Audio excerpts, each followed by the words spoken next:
बिस्मिल्लाहिर्रहमानिर्रहीम। Dear students, आज हम डिस्कस करने जा रहे हैं चैप्टर नंबर 16 के न्यूमेरिकल्स। और चैप्टर नंबर 16 को आप क्लास 12 की फिजिक्स का यूनिट 2 भी कह सकते हैं, यानी चैप्टर 2 भी कह सकते हैं। और यहाँ पर हमारा जो पहला न्यूमेरिकल है वो हमें क्या कहता है, आइए हम उसको समझते हैं। सबसे पहले ये कहता है कि एक गैस है जो अंडरगो हो रहा है आइसोथर्मल एक्सपेंशन में। मतलब गैस जिस प्रोसेस के अंदर है उस प्रोसेस का नाम आइसोथर्मल एक्सपेंशन है। और आइसोथर्मल एक्सपेंशन में है तभी एट अ कांस्टेंट टेम्परेचर है उसका। तो आइसोथर्मल एक्सपेंशन में होने की वजह से उसका जो टेम्परेचर है वो कांस्टेंट है। और वो टेम्परेचर कितना है? 300 केल्विन। यहाँ पर इस स्टेटमेंट से आपने एक वैल्यू निकालना है। हमने पढ़ा था कि जब भी चीजों का टेम्परेचर सेम होगा, जब भी चीजों का टेम्परेचर चेंज नहीं होगा, तो वहां पर उन गैसेस की इंटरनल एनर्जी में भी कोई तब्दीली नहीं आएगी। जब इंटरनल एनर्जी चेंज नहीं होगी तो टेम्परेचर चेंज नहीं होगा, टेम्परेचर चेंज नहीं होगा तो इंटरनल एनर्जी भी चेंज नहीं होगी।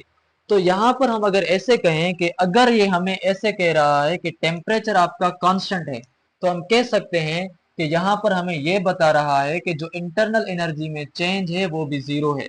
उसके गैस मॉलिक्यूल्स की अंदरूनी जो उनकी इंटरनल एनर्जी है उसमें चेंज नहीं आएगी, क्योंकि टेम्परेचर में ही चेंज नहीं है। तभी हम कह रहे हैं, डेटा के शुरुआत में लिख रहे हैं कि भाई delta U is equal to zero. अब अगर आपसे कोई पूछे ये हमने क्यों लिखा, क्योंकि बिकॉज टेम्परेचर इज कांस्टेंट। ठीक है, टेम्परेचर आपका क्या है? कांस्टेंट है। यहाँ पर ये गैसेस कंप्रेस्ड हैं और यहाँ पर ये गैस मॉलिक्यूल्स ऊपर हो चुके हैं। यहाँ पर भी टेम्परेचर इसका 300 केल्विन होगा, यहाँ पर भी इसका 300 केल्विन होगा, यहाँ पर भी इसकी इंटरनल एनर्जी और यहाँ पर भी इसकी इंटरनल एनर्जी सेम होगी, यानी delta U is equal to zero होगा। अब हम आगे चलते हैं। If the gas absorbs 500 joules of heat, अगर गैस एब्जॉर्ब करता है 500 joules ऑफ हीट को, तो हम यहां पर लिखेंगे कि भाई delta Q is equal to, क्योंकि हीट को हम जाहिर करते हैं डेल्टा क्यू के साथ। ठीक है, तो डेल्टा क्यू हमारी किसके बराबर है? 500 joules के बराबर है। तो हमने लिखा 500 joules। ड्यूरिंग द प्रोसेस, इस प्रोसेस के दौरान वो अपनी हीट कितनी ले रहा था? 500 जूल। और जब 500 जूल उसने हीट ली तो उसका पिस्टन यहां से यहां चला गया, उसका ढक्कन नीचे से ऊपर चला गया। तो अब बताएं कि इसने ढक्कन ऊपर करते समय करते वक्त कितना जो वर्क है वो डन किया। तो हमें हमसे क्या पूछ रहा है? कैलकुलेट, मतलब फाइंड करो the work done by the gas. तो हमने फाइंड करना है कि भाई delta W is equal to question mark, यानी हमने ये जो चीज है वो फाइंड करनी है। अब हमने यहाँ तक डेटा को लिख लिया। डेटा के बाद हमारा जो दूसरा काम होता है वो होता है सॉल्यूशन। और फिर वहां पर हमने लगाना होता है फार्मूला। तो जो सॉल्यूशन हमारा है वो हमें according to first law of thermodynamic, क्योंकि ये जो आपका आइसोथर्मल प्रोसेस है ये फर्स्ट लॉ ऑफ थर्मोडायनामिक की एप्लीकेशन है। और हमने 4 एप्लीकेशंस एक वीडियो के अंदर डिस्क्राइब की हैं, बिल्कुल इजी तरीके से, बिल्कुल आसान तरीके से। उसके अंदर हमने 65 एमसीक्यूज कवर किए हैं, सिर्फ सिर्फ इनके टॉपिक्स के। तो अगर आप वो टॉपिक्स को और उन चैप्टर्स को आप जाके देखते हैं, सिर्फ एक वीडियो को आप देखते हैं, तो आपको मैं कह सकता हूँ गारंटी के साथ, आइसोथर्मल हो, एडियाबेटिक हो, आइसोकोरिक हो, या फिर आपका कोई भी प्रोसेस हो हीट से रिलेटेड, सारे के सारे आपके वो उस वीडियो के अंदर क्लियर हो जाएंगे। वो आप जरूर जाकर देखें, जिसमें फर्स्ट लॉ ऑफ थर्मोडायनामिक की एप्लीकेशंस का हमने जिक्र किया है। तो हमने यहाँ पर कहेंगे कि भाई चूंकि ये आइसोथर्मल प्रोसेस है और ये एक फर्स्ट लॉ ऑफ थर्मोडायनामिक की एप्लीकेशन है, तभी according to first law of thermodynamic हमने ये चीज पढ़ी है कि जो डेल्टा क्यू है वो बराबर होता है delta U plus delta W के। ठीक है, हमने ये फार्मूला पढ़ा है। अगर ये फार्मूला भी आपने नहीं समझा तो आप हमारा फर्स्ट लॉ ऑफ थर्मोडायनामिक वाला जो वीडियो है वो जरूर जाके देखें। उसमें हमने किस तरह स्टेप बाय स्टेप इसको प्रूव किया है कि यहाँ पर प्लस साइन कब आएगी, यहाँ पर नेगेटिव साइन कब आएगी, यहाँ प्लस कब आएगी, यहाँ माइनस कब आएगी। तो आप उसको भी जरूर जाकर देखें। ठीक है, तो हम जो है डेल्टा क्यू हमारे पास है। अब हम जहाँ डेटा के अंदर देखेंगे कि डेटा के अंदर हमें क्यू का वैल्यू क्या मिला हुआ है? 500 जूल। तो हमने इसकी जगह लिखा 500 joule is equal to delta U का वैल्यू हमें क्या मिला हुआ है, डेल्टा यू का वैल्यू 0 है, इंटरनल एनर्जी का वैल्यू 0 है, क्योंकि इस पूरे सिस्टम में उसका जो टेम्परेचर था वो कांस्टेंट था, तभी हमने इसकी जगह यहाँ पर लिखा 0। प्लस में डेल्टा डब्ल्यू यानी वर्क का जो फार्मूला है वो हमारे पास वैल्यू मिला हुआ है नहीं, वो हमने मालूम करना है, इसी वजह से हमने यहाँ पर लिखा डेल्टा डब्ल्यू। अब आप यहाँ देखें कि 0 जब प्लस होगा किसी चीज के साथ तो उस पर कोई फर्क नहीं पड़ता, तभी ये जो आपके पास आ जाएगा वो हो जाएगा सिर्फ डेल्टा डब्ल्यू, क्योंकि delta W plus 0 is equal to delta W हो जाएगा। 0 के साथ कोई चीज ऐड करने से कोई फर्क नहीं पड़ता। ये मैं चीज उनके लिए कह रहा हूँ जिनका बेसिक मैथ का बिल्कुल कच्चा है, ठीक है। और यहाँ पर हमें जो अब वैल्यू मिला ये 500 जूल, हम सेम यहाँ पे उतारेंगे। तो आप यहाँ देख रहे हैं कि जो आपके पास वर्क है वो किसके बराबर हो रहा है, 500 जूल के। या वर्क को इस तरह इधर से लिखें, या आप वर्क को इधर से लिखे आप ऐसे लिखें कि work is equal to 500 joule, तो ये भी आपका आंसर होगा, ये भी आपका आंसर होगा। जिस तरीके से आप लिखना चाहें आप लिख सकते हैं। तो ये पहले न्यूमेरिकल का हमारा आंसर है। और इसका मतलब ये है कि यहाँ पर ये जो वर्क इस सिस्टम करेगा ये वर्क 500 जूल करेगा जब उसको हीट कितनी दी जाएगी, 500 जूल। तो आइसोथर्मल प्रोसेस के अंदर आपने देखा जितनी आपने हीट दी है उतनी किस में कन्वर्ट हो रही है, वर्क में कन्वर्ट हो रही है। और ये एमसीक्यूज भी है और ये चीज आप याद भी कर लें कि आइसोथर्मल प्रोसेस के अंदर जितनी आप हीट देंगे वो सारी की सारी आपकी हीट इंटरनल एनर्जी के बजाय सारी की सारी वर्क में कन्वर्ट हो जाती है। और हमने आइसोथर्मल प्रोसेस के अंदर फर्स्ट लॉ ऑफ थर्मोडायनामिक की एप्लीकेशंस के अंदर इस चीज को बहुत डिटेल के साथ समझा भी है। अच्छा, तो डियर स्टूडेंट्स अभी हम स्टार्ट करने जा रहे हैं न्यूमेरिकल 16.2। अब न्यूमेरिकल 16.2 हमें क्या कहता है वो आप थोड़ा समझते जाएं, ठीक है। यहाँ पर हमें न्यूमेरिकल कह रहा है कि a piston compresses a gas adiabatically. एक पिस्टन है सिस्टम के ऊपर जो गैस को कंप्रेस कर रहा है, जो गैस को जोर दे रहा है, लेकिन वो कैसे कंप्रेस कर रहा है, उस टाइम कैसे सिस्टम हो रहा है, वो एडियाबेटिकली है। यानी कि वो कंप्रेस करने के टाइम न सिस्टम से हीट निकल रही है न सिस्टम में हीट जा रही है, लेकिन उसके बावजूद भी वो सिस्टम को कंप्रेस कर रहा है, ठीक है। यहां तक हमने ये चीज समझी। अब ये होगा कि if the initial volume is 0.02 metre cube, अगर कंप्रेस करने से पहले उसका जो वॉल्यूम V1 है वो है 0.02 metre cube, and the final volume becomes 0.01 metre cube. और जब आपने इसके पिस्टन के जरिए इसको कंप्रेस किया तो कुछ टाइम कंप्रेस करने के बाद ये जो पिस्टन जो कि यहाँ था अब वो पिस्टन आ चुका है यहाँ, क्योंकि गैस क्या हुआ है, गैस आपका कंप्रेस हुआ है। तो कंप्रेस करने के बाद जो उसका वॉल्यूम है वो क्या हो चुका है, वो वॉल्यूम V2 हो चुका है और वो वॉल्यूम है 0.02 मीटर क्यूब। अब ये कह रहा है कि if the initial pressure is 200 kilo pascal, अगर कंप्रेस करने से पहले शुरुआत में उसका प्रेशर जो था P1 वो 200 किलो पास्कल था, तो बताएं कि डिटरमाइन द फाइनल प्रेशर। तो उसके बाद जो उसका कंप्रेस करने के बाद P2 फाइनल प्रेशर होगा वो क्या होगा। अब यही सेम चीज जो हमने यहाँ पर समझी वो हम यहाँ पर डेटा में डिस्क्रिप्टिवली लिखेंगे। बस डेटा में हमने कहा कि पहले शुरुआत में उसका वॉल्यूम था V1 0.02 मीटर क्यूब, कंप्रेस करने के बाद उसका वॉल्यूम क्या हो गया, V2 हो गया। उसके बाद जो V2 है हमारा वो 0.01 मीटर क्यूब है। अब 0.01 मीटर क्यूब है, ठीक है, जो V2 वॉल्यूम है। इन द सेम में जो उसका इनिशियल प्रेशर था P1 वो कितना है, वो है 200 किलो पास्कल। और फाइनल उसका प्रेशर P2 क्या हो गया, उसका P2 प्रेशर हो चुका हमें मालूम करना है कि वो क्या है।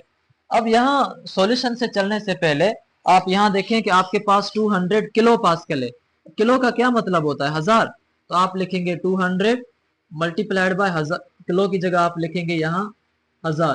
तो आपको वैल्यू क्या मिलेगा P1 का, आपको वैल्यू मिलेगा 200,000 यानी कि 200,000 पास्कल जो है वैल्यू मिलेगा आपका प्रेशर P1 का, ठीक है। तो हमने ये लिखा PA पास्कल। अब हम आते हैं सॉल्यूशन पर।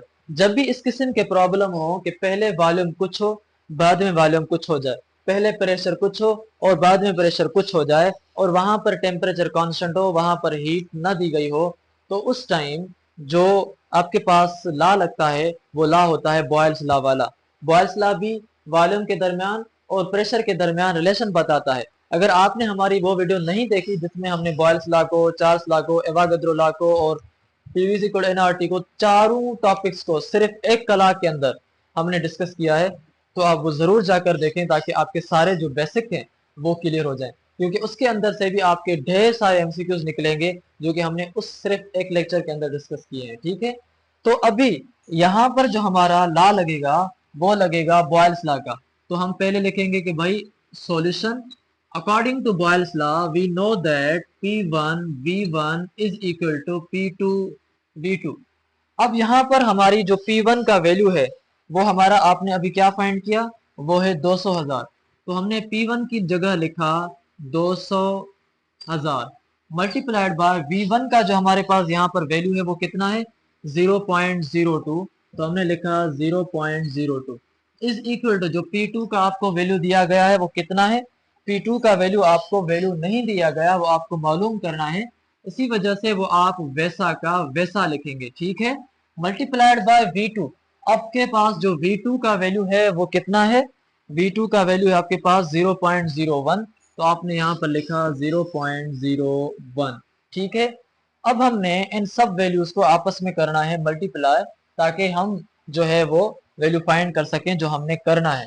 20,000 को मल्टीप्लाई करें 0.02 के साथ, 200,000 को मल्टीप्लाई करें 0.02 के साथ, तो आपको वैल्यू मिलेगा 4,000 is equal to P2 multiplied by 0.01।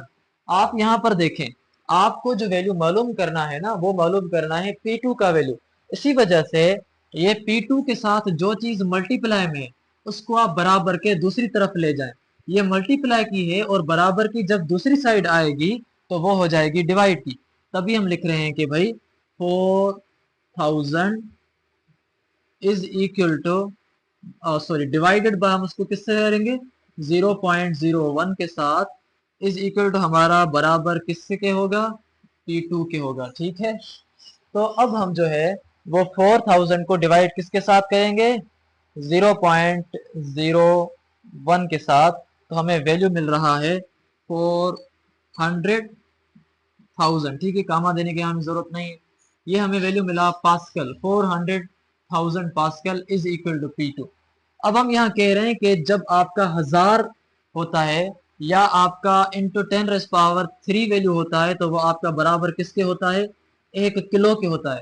तो जहां पर आपका 1000 वैल्यू हो तो उसकी जगह आप किलो भी दे सकते हैं। तो हम ऐसे भी लिख सकते हैं इसी वैल्यू को 400 और इन 3 जीरोस की जगह या इस 1000 की जगह हम लिखेंगे किलो और आगे से जो ये यूनिट है पास्कल तो वो हम पास्कल सेम लिखेंगे इज इक्वल टू P2। तो आप ये ऐसे लिखें तो भी आपका आंसर है, अगर आप ऐसे लिखें तो भी आपका आंसर है। तो यहाँ पर आपने P2 का वैल्यू मालूम कर लिया।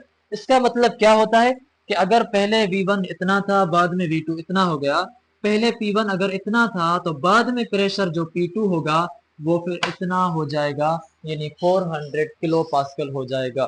तो स्टूडेंट्स अभी हम डिस्कस करने जा रहे हैं न्यूमेरिकल 16.3। अब न्यूमेरिकल 16.3 के अंदर दो मिस्टेक्स हैं और वो दो मिस्टेक्स कंपोजिंग की वजह से हैं बिल्कुल, और उन गलतियों की वजह से हमारा जो जवाब है 600 जूल वो नहीं आ रहा। इसी वजह से अगर हमने जवाब 600 जूल लेना है तो इस प्रॉब्लम के अंदर जो थोड़ी बहुत मिस्टेक्स हैं हमने उनको रेक्टिफाई करके आगे चलना होगा। और वो कौन सी गलतियां हैं वो हम जैसे जैसे आगे बढ़ते जाएंगे हम उसके साथ साथ उनको रेक्टिफाई करते जाएंगे और साथ साथ में हम उनका सॉल्यूशन भी करते जाएंगे। देखें यहाँ पर हमारे पास ये न्यूमेरिकल कहता है कि a system undergoes in isobaric process. एक ऐसा सिस्टम है जो जिसके अंदर गैसेस हैं और वो गैसेस आइसोबैरिक प्रोसेस के अंदर हैं। और आइसोबैरिक प्रोसेस जब भी होता है तो वहां पर जो प्रेशर होता है ना वो प्रेशर कांस्टेंट होता है, क्योंकि आइसोबैरिक का मतलब भी यही है कि वहां पर जो प्रेशर होगा वो कांस्टेंट होगा। एंड एट 150 किलो पास्कल वहां पर जो प्रेशर जो कांस्टेंट रखा जा रहा है वो 150 किलो पास्कल है। डेटा के अंदर अगर हम अभी इसी वैल्यू को लिखें कि जो हमें प्रेशर का वैल्यू दिया गया है वो कितना है जी, वो है हमारे पास 150 किलो पास्कल। लेकिन अगर आप इस 150 किलो पास्कल वाले वैल्यू को लेकर पूरा न्यूमेरिकल हल करेंगे, किसी भी फार्मूले से आप हल करेंगे, तो आपका जो वैल्यू है वो आंसर नहीं आएगा सेम जो अकॉर्डिंग टू बुक वाला है। इसी वजह से अगर आपने बुक वाला ही जवाब लेना है और बुक के हिसाब से जवाब लेना है, तो आपका जो डेटा के अंदर जो मिस्टेक है वो मिस्टेक ये है कि जो 150 किलो पास्कल है ये 150 नहीं है, बल्कि ये आपका 15 किलो पास्कल है, तो ये 15 किलो पास्कल है। इसी वजह से हम यहाँ बजाय के 150 किलो पास्कल लिखें, हम 15 किलो पास्कल लिखेंगे। अब हम आखिर में देख सकेंगे कि अगर हम इन वैल्यूज को ऐड करेंगे जो हमने अभी मॉडिफाई किए, इन्हीं वैल्यूज की मदद से हमें वही जवाब मिलेगा जो बुक वाला जवाब है। अगर हम ये बुक वाले वैल्यूज लिखेंगे जो ये 150 है, तो फिर हमें आंसर वो नहीं मिल रहा जो ये चाह रहा है। ठीक है, अब ये हो रहा है कि प्रेशर आपका 15 किलो पास्कल है। If the volume increases from 0.05 metre cube to 0.08 metre cube, अगर ये आपका आइसोबैरिक प्रोसेस है, इस प्रोसेस के अंदर जो पहले वॉल्यूम है वो कितना है 0.05 मीटर क्यूब, और कुछ टाइम के बाद ये वॉल्यूम उसका बढ़ रहा है यानी V2 हो रहा है, और वो कितना हो रहा है 0.08 मीटर क्यूब। तभी हम लिख रहे हैं कि भाई पहले या शुरुआत में उसका वॉल्यूम था 0.05 मीटर क्यूब, और बाद में उसका जो वॉल्यूम हो गया वो हो गया V2, और वो है हमारे पास 0.08 मीटर क्यूब। अब सवाल हमसे क्या है, सवाल यह है कि calculate the heat added to the system, बताएं कि हीट सिस्टम में ऐड कितनी हुई, यानी सिस्टम में हीट की जो चेंज है वो कितनी हुई। क्योंकि आप ये कह रहे हैं कि जो वॉल्यूम है इसका V1 से क्या हो गया है V2, और गैसेस जाहिर बात है एक्सपेंड करते हैं तो मतलब उनको कोई ना कोई एनर्जी मिली है, और ये कह रहा है उनको हीट एनर्जी मिली है। बताएं कि वो जो हीट एनर्जी उसको मिली है जिसकी वजह से वो एक्सपेंड हुआ है, वो हीट एनर्जी कितनी है। ठीक है, अब हम जो है यहाँ पर हमने डेटा लिखा है, लेकिन इसी डेटा के अंदर कुछ और भी चीजें हैं जो हमने फर्दर सिंप्लीफाई करनी है। मिसाल के तौर पर यहाँ पर लिखा हुआ है 15 किलो पास्कल।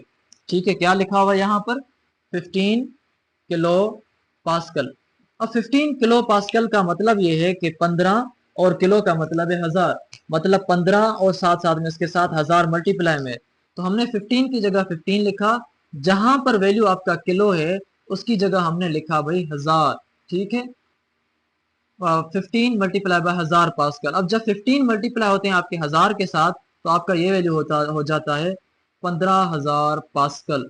तो जो प्रेशर आपका यहाँ पर एक्चुअल है वो 15000 पास्कल है जो इस सिस्टम के ऊपर एग्जर्ट किया जा रहा है।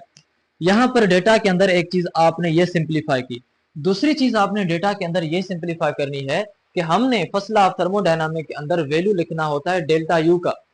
हमने वहां पर वैल्यू V2 V1 का नहीं लिखना होता, डेल्टा यू का वैल्यू लिखना होता है, या डेल्टा V का वैल्यू लिखना होता है, सॉरी। वहां पर हमने या तो डेल्टा यू का अगर होती, तो अगर वॉल्यूम है तो वॉल्यूम के जो हमने वैल्यूज लिखने होते हैं वो डेल्टा V वाला वैल्यू लिखना होता है। इसी वजह से आप इसको जो है यहाँ पर ही सिंप्लीफाई कर दें। आप इनका अगर डेल्टा V मालूम करना चाहेंगे तो डेल्टा V का मतलब है चेंज इन वॉल्यूम, और वो चेंज इन वॉल्यूम निकाली जाती है V2 माइनस V1 से। अब V2 माइनस V1 किस तरह होती है, आपका जो फाइनल वॉल्यूम है उसमें से आप माइनस करेंगे इनिशियल वॉल्यूम को। हमेशा जब भी हम चेंज मालूम करते हैं तो फाइनल में से हम इनिशियल को माइनस करते हैं।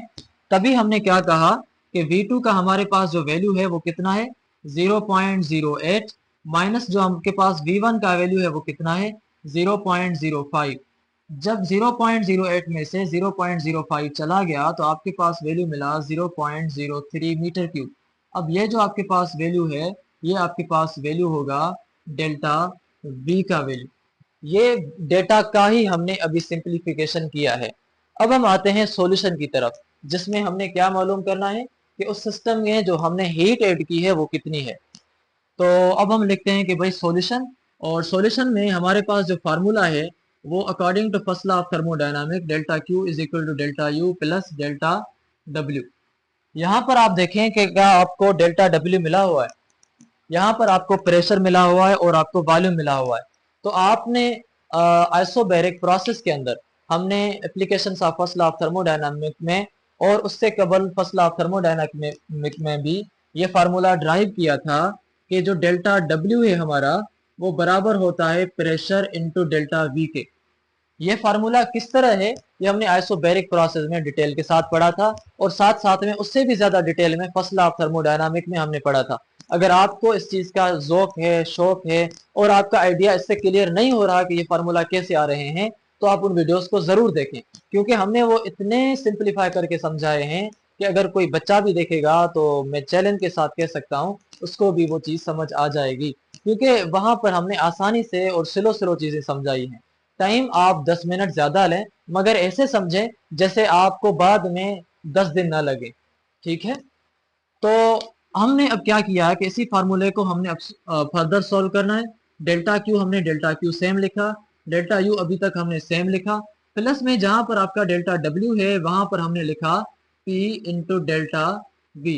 अब ये आपके पास फार्मूला आ चुका है जिसके अंदर आप ये वैल्यूज पुट करके आप जो डेल्टा क्यू का वैल्यू है वो लेंगे। ठीक है, अब यहाँ पर आपको डेल्टा क्यू का जो वैल्यू है वो मालूम करना है।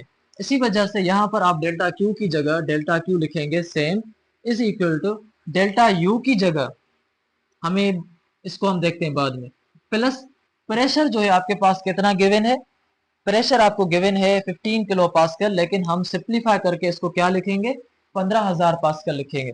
देखें डेटा के अंदर इन चीजों को सिंप्लीफाई करने का फायदा ये होता है कि बाद में सॉल्यूशन में पुट करने में हमें चीजें मुश्किल नहीं लगती। अब हम प्रेशर को पुट करेंगे भाई 15,000 पास्कल, यहाँ पर डॉट है मतलब यहाँ पर मल्टीप्लाई, एंड में डेल्टा वी का अब हम यहाँ पर वैल्यू पुट करेंगे। डेल्टा वी का वैल्यू जो हमने यहाँ पर लिखा वो कितना है, 0.03। हमने ये इसी वजह से यहाँ पर निकाल दिया ताकि हमें प्रॉब्लम में पुट करते वक्त तो मसला ना हो। तो डेल्टा वी का जो वैल्यू हमारे पास वो कितना है, 0.03, तो हमने यहाँ पर लिखा जी 0.03। अब यहाँ पर आप, हमारे पास एक मसला है। मसला ये है कि आपने डेल्टा क्यू मालूम करना है, और पी आपको मिला हुआ है, डेल्टा वी आपको मिला हुआ है, यानी वर्क आपको मिला हुआ है, बाकी बचा डेल्टा यू। डेल्टा यू का वैल्यू आपको जब तक प्रॉब्लम के अंदर नहीं दिया गया होगा तब तक आप इस प्रॉब्लम को सॉल्व नहीं कर सकते। और टाइपिंग लिखने वाले ने या बुक को कंपोज करने वाले ने हो सकता है टाइपिंग की वजह से वो लाइन या वो आधी लाइन छोड़ दी हो।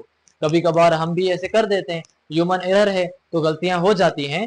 तो इसी वजह से यहाँ पर जो इंटरनल एनर्जी का वैल्यू प्रॉब्लम लिखने वाले ने या बुक लिखने वाले ने दिया था वो वैल्यू यहाँ पर रिटर्न नहीं है।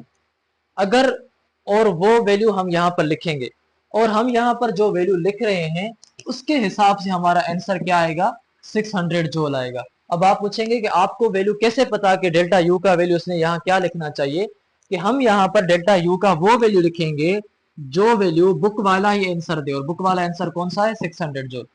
तो यहाँ पर जो डेटा वैल्यू मिसिंग है तो हम वो लिखेंगे एंड, ये वैल्यू होना चाहिए था, ये यार लाइन यहाँ होनी चाहिए थी, and internal energy of system is 150 joule. इसी की वजह से अब अगर आप यहाँ पर डेटा निकालेंगे तो सारे डेटा तो निकली हुई है, बाकी ये जो वैल्यू डेल्टा यू का है, डेटा का है, वो आप यहाँ पर ऐड करेंगे कि भाई हमें डेल्टा में अभी जो पहले मिस्टेक की वजह से शामिल नहीं था लेकिन अभी शामिल किया है, डेल्टा यू का वैल्यू हमें 150 जोल जो है वहां पर एडेड है। तो आप जो है अभी इस डेल्टा यू की जगह वैल्यू कौन सा लिखेंगे, 150 लिखेंगे। अब अगर आप ये सारे वैल्यूज पुट करके वैल्यू लेंगे तो आपका वैल्यू वही आएगा, आपका जवाब वही आएगा जो बुक वाला जवाब है। ये सब चीजें हम इसी वजह से कर रहे हैं या इसीलिए कर रहे हैं ताकि हमारा जो जवाब आए वो बुक वाला ही आए। तो अब हम यहाँ पर क्या करेंगे कि जो हमारे पास ये वैल्यूज आपस में मल्टीप्लाई में है, पहले हम इन मल्टीप्लाई वाले वैल्यूज को मल्टीप्लाई करेंगे, क्योंकि अकॉर्डिंग टू बॉडमास रूल आपने पहले करनी होती हैं चीजों को मल्टीप्लाई, मल्टीप्लाई के बाद चीजों को आप ऐड करते हैं। तो ये जो आपके मल्टीप्लाई वाले वैल्यू हैं आप पहले इनको मल्टीप्लाई करें, 15,000 को 15,000 मल्टीप्लाइड बाय 0.03, तो आपके पास जो वैल्यू आता है इन दोनों को मल्टीप्लाई करने के बाद वो आता है 450। बकाया जो वैल्यू है वो आप सेम टू सेम लिखें, प्लस ये plus 150 same is equal to same delta Q same. अब आप यहाँ देख सकते हैं कि आपने इन दोनों वैल्यूज को ऐड करना है। तो 450 के साथ जब आपने 150 ऐड किया तो आपके पास वैल्यू आया 600, रिस्क नहीं लेने का, छोटा छोटा वैल्यू जो आप कैलकुलेटर से करेंगे तो आप जो है एरर से बच सकेंगे। जब आप एक्सपर्ट हो जाएं तो फिर ज़रूरी है कि आप कैलकुलेटर के बगैर ही करें। 150 प्लस 450, तो हमारे पास जो आंसर है वो आ जाएगा 600 जूल। तो आपके पास जो डेल्टा क्यू का वैल्यू आया वो 600 जूल आया, जिसका मतलब ये होता है कि अगर वॉल्यूम 0.05 से 0.08 तक बढ़ गया तो इसका मतलब ये हुआ कि उस टाइम जो हीट मिली गई थी उसको, सिस्टम को, वो 600 जूल थी। तो यहाँ इसका आंसर है। अच्छा, तो डियर स्टूडेंट्स, मैं ये चीज़ ज़रूर जानता हूँ कि आप में से बहुत से स्टूडेंट्स जिनको ये प्रॉब्लम नहीं आया होगा तो उन्होंने वीडियो सारे को स्किप करके यहाँ आए होंगे। अगर ऐसा ही है तो आप ज़रूर जो है हमारे वीडियो को लाइक भी करें और उसके साथ साथ शेयर भी करें, क्योंकि हमने आपको पहचान लिया है। उसके बाद हम आते हैं न्यूमेरिकल 16.5 के ऊपर। अब ये जो न्यूमेरिकल 16.5 है, इसमें क्या हमें कहा जा रहा है वो हम चीज़ जो है डिस्कस करने जा रहे हैं। इसका हम जैसे जैसे पढ़ते जाएंगे साथ साथ में हम इसका सॉल्यूशन करते भी जाएंगे। मिसाल के तौर पर ये हमें कहता है कि a gas undergoes a cyclic process. ये गैस एक साइक्लिक प्रोसेस में जा रहा है, मतलब उसमें साइकिल्स हैं। सबसे पहले क्या हो रहा है, starting at a point A with a volume of 0.02 metre cube. ये सबसे पहले ए पॉइंट से स्टार्ट हो रहा है। तो हम डेटा के बाद नहीं लिखते, डायरेक्ट हम जो है वो सॉल्यूशन पर आते हैं, क्योंकि हम इसी के अंदर जो है डेटा भी पुट करते जाएंगे और इसी के अंदर हम सॉल्यूशन भी करते जाएंगे। वो सिस्टम जो है आपका कहाँ से शुरू हो रहा है, starting at a point A. उस टाइम उसका जो वॉल्यूम है वो कितना है, with a volume of 0.02 metre cube. तो हमने लिखा कि भाई जब वो गैस ए पॉइंट पर था तो उसका वॉल्यूम 0.02 मीटर क्यूब है। अब आगे क्या होता है, गोइंग टू पॉइंट बी, फिर वो आगे जाता है पॉइंट बी तक। ठीक है, पॉइंट बी तक आ चुका। अब ये कह रहा है गोइंग टू पॉइंट बी, जब वो पॉइंट बी तक पहुंचा तो ये जो सारा प्रोसेस हुआ, इस प्रोसेस को हम आइसोकोरिक हीटिंग कहेंगे, या आइसोकोरिक प्रोसेस कहें, या आप इसको आइसोकोरिक हीटिंग कहें। तो हमने इसको कहा कि भाई ये जो ए से बी तक का प्रोसेस था ये आपका आइसोकोरिक हीटिंग था। ठीक है, अब आइसोकोरिक हीटिंग का मतलब ये है कि इसका जो वॉल्यूम इसमें रहा होगा वो सेम होगा। इसमें हीट ऐड की गई होगी मगर उसके बावजूद भी इसका जो वॉल्यूम रहा होगा वो सेम रहा होगा। वो कैसे, वो हम आगे समझ जाएंगे। उसके बाद देन टू सी, फिर ये सेम प्रोसेस जो बी तक पहुंचा था अब वो सेम प्रोसेस आपका सी तक जा पहुंचा है। और ये जो बी से सी तक का प्रोसेस था, इस प्रोसेस का नाम है आइसोथर्मल एक्सपेंशन। तो हमने यहाँ पर लिखा कि भाई ये जो आपका प्रोसेस है ये आइसोथर्मल एक्सपेंशन है। ठीक है, अब उसके बाद and finally back to A, और ये सारा प्रोसेस जो ए से सी तक गया है और ये अभी सी से ए तक जो है वो बैक जाता है। यहां तक हमने जो है वो चीजें समझ ली। अब हमसे क्या कहना चाह रही है, if the heat added during isothermal process expansion, अगर हीट उस सिस्टम के अंदर ऐड की गई थी आइसोथर्मल एक्सपेंशन के दौरान। तो आइसोथर्मल एक्सपेंशन आप यहां देख सकते हैं कि वो बी और सी के दरमियान है। तो मतलब ये हुआ कि इस दौरान बी और सी के दरमियान जो आपका प्रोसेस था, इस दौरान उस सिस्टम में हीट ऐड की गई थी।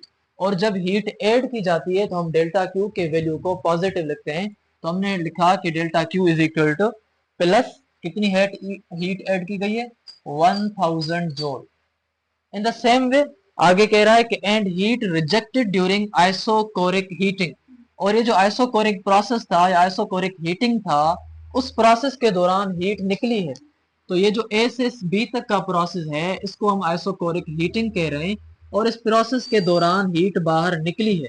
और जब हीट बाहर निकलेगी तभी हम उसको डेल्टा क्यू के साथ जाहिर करते हैं। मगर हमने फर्स्ट लॉ ऑफ थर्मोडायनामिक के दूसरे लेक्चर में समझा था कि जब भी हीट बाहर निकलेगी तो उसके वैल्यू के साथ साइन होगी नेगेटिव। तो हमने लिखा कि भाई नेगेटिव, नेगेटिव कितनी निकली हीट, 500। तो हमने यहाँ दिया 500 जूल।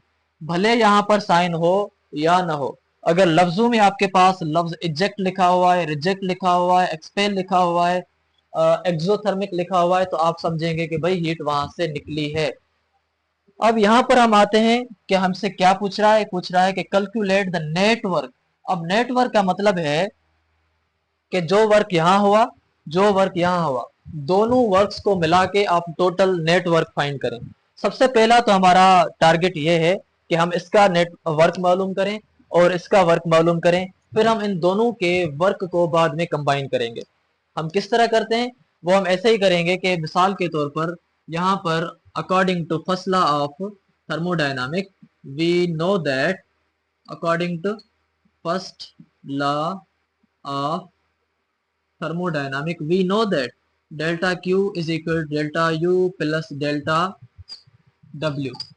अब आप यहाँ देख सकते हैं कि हमने आइसोकोरिक प्रोसेस के अंदर बिल्कुल अच्छे नमूने से ये चीज डिफाइन की थी कि जब भी आइसोकोरिक प्रोसेस होगा यानी वॉल्यूम सेम रहेगा, पिस्टन मूव नहीं करेगा, तो वहां पर वर्क नहीं होगा। तो मतलब हम ये कहेंगे कि ये एक ऐसा प्रोसेस है जिस प्रोसेस के दौरान आइसोकोरिक हीटिंग के दौरान आपका जो वॉल्यूम है वो चेंज वॉल्यूम में जीरो होती है, इन द सेम वे जो चेंज इन वर्क होता है वो भी जीरो होता है। तो हम कहते हैं कि भाई आइसोकोरिक ही प्रोसेस के अंदर जो डेल्टा डब्ल्यू होता है यानी चेंज इन वर्क जो होता है वो जीरो होता है बिकॉज ऑफ आइसोकोरिक प्रोसेस। ठीक है, आइसोकोरिक प्रोसेस की वजह से जो आपका डेल्टा डब्ल्यू होता है वैल्यू वो आपका जीरो होता है। इसी वजह से हम जहां पर अभी डेल्टा डब्ल्यू लिखा हुआ है हम उसकी जगह लिखेंगे जीरो। तो हमने लिखा delta Q same is equal delta U same plus delta W की जगह हमने लिख दिया जीरो। अब आप मुझे यह बताएं कि डेल्टा क्यू का वैल्यू इस आइसोकोरिक हीटिंग में कौन सा है। आइसोकोरिक प्रोसेस में यहाँ पर जो हमारा डेल्टा क्यू का वैल्यू है वो -500 है, तो हमने यहाँ पर लिखा -500, ये जोल है तो यहाँ पर हमने जोल लिखा, is equal to delta U.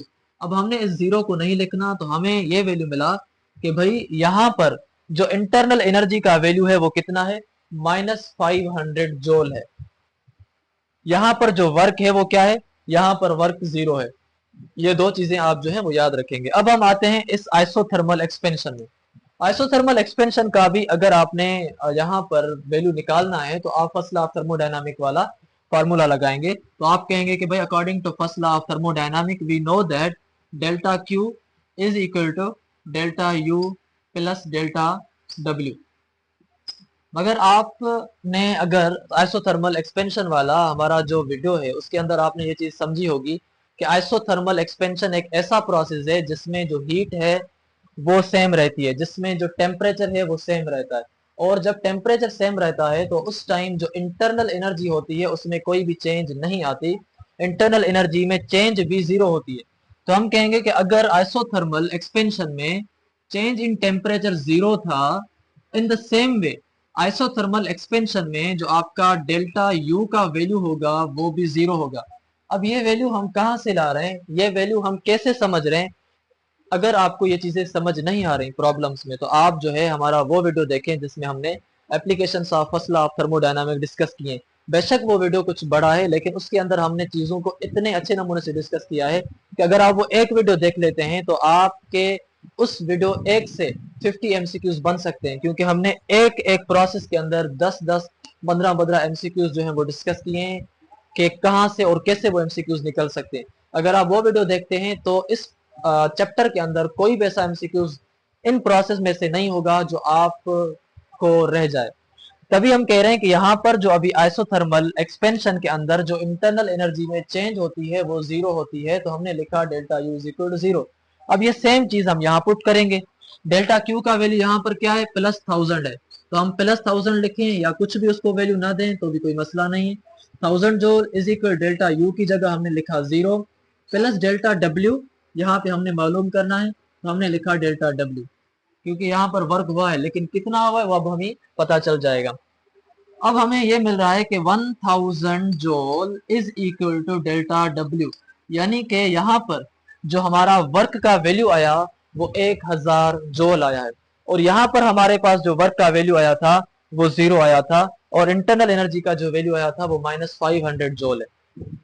अब हमने क्या करना है कि हमने हमारे पास जो ये वैल्यू है और ये वैल्यू है, इन दोनों वैल्यूज को हमने करना है कंपनी, हमने उनको करना है कंबाइन, ताकि हम उनका जो टोटल नेटवर्क डन है वो हम मालूम कर पाए। अच्छा, अब हमने यहाँ पर थोड़ा ज्यादा ध्यान करना है, थोड़ा ज्यादा ख्याल करना है कि हम नेट वर्क किस तरह मालूम करें या हम टोटल वर्क किस तरह मालूम करें जब आपके पास वर्क भी गिवन हो, जब आपके पास इंटरनल एनर्जी भी गिवन हो, जब आपके पास हीट के वैल्यूज भी गिवन हो। आपके पास सारे वैल्यूज गिवन है फिर आप नेट वर्क या टोटल वर्क किस तरह मालूम करेंगे। बहरहाल हम अभी आते हैं कि भाई हम फाइंड करने जा रहे हैं नेटवर्क। तो फाइंड नेट वर्क, या आप इसकी जगह लिखें फाइंड टोटल वर्क। ये फाइंड करने के लिए भी आप जो है यहाँ पर फर्स्ट लॉ ऑफ थर्मोडायनामिक का फार्मूला ही लगाएंगे। और फर्स्ट लॉ का फार्मूला थर्मोडायनामिक का ये है, delta U is equal to sorry delta Q is equal to delta U plus delta W. ठीक है, अब यहाँ पर मैं आपको एक चीज समझा दूं कि अगर आप यहाँ पर नेट वर्क मालूम करना चाहते हैं तो आप मालूम करेंगे कि डेल्टा क्यू का वैल्यू कितना है। वो आप इस वजह से मालूम करेंगे कि आपने अगर 1000 जोल हीट दी थी तो 1000 जोल में से कितनी एनर्जी ने वर्क किया और कितनी एनर्जी जाया हुई। उसके बाद ये सब होने के बाद आपके पास जो टोटल हीट एनर्जी बची है वो कितनी बची है। जितनी हीट एनर्जी बची होगी उतनी का ही वर्क हुआ होगा।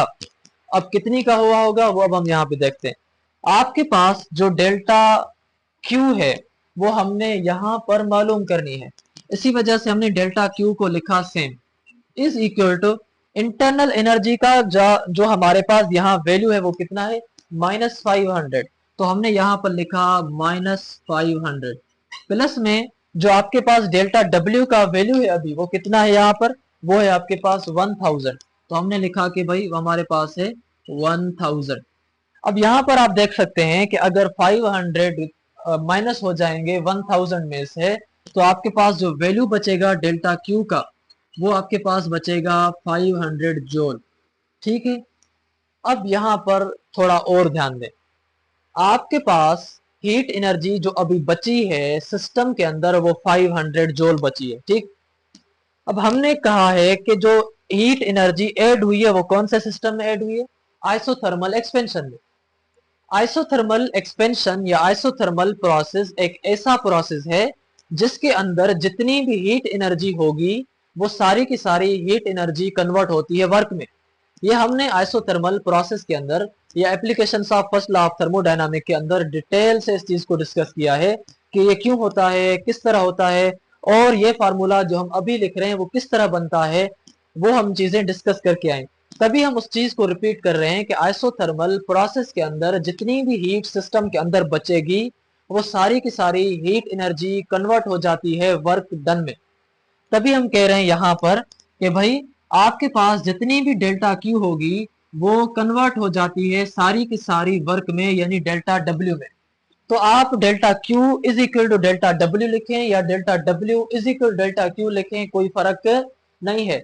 अगर डेल्टा क्यू आपका 500 जोल के बराबर है तो इसका मतलब ये हुआ कि आपकी सारी की सारी हीट एनर्जी बराबर किसके है, डेल्टा डब्ल्यू के, और डेल्टा डब्ल्यू का वैल्यू भी वही होगा जो उसके अंदर हीट होगी। तो आपके पास जो टोटल नेट वर्क है वो आपके पास अभी 500 जोल है, क्योंकि जितना अमाउंट हीट का बचता है आइसोथर्मल प्रोसेस के अंदर वो सारा का सारा वर्क में कन्वर्ट होता है।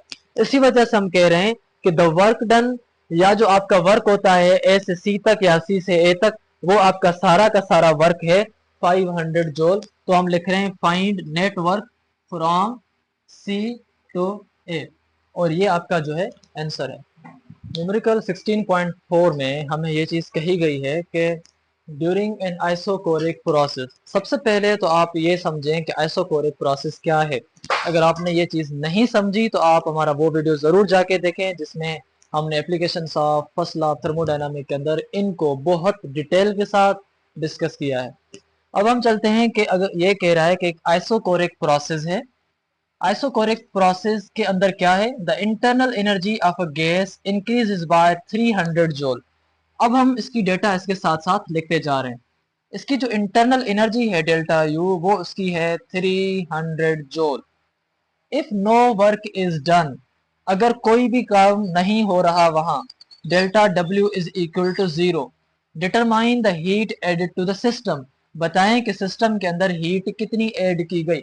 हीट को हम जाहिर करते हैं डेल्टा क्यू के साथ, और ये हमसे पूछ रहा है कि कितनी ऐड की गई, इसी वजह से हम उसके साथ लगा रहे हैं क्वेश्चन मार्क।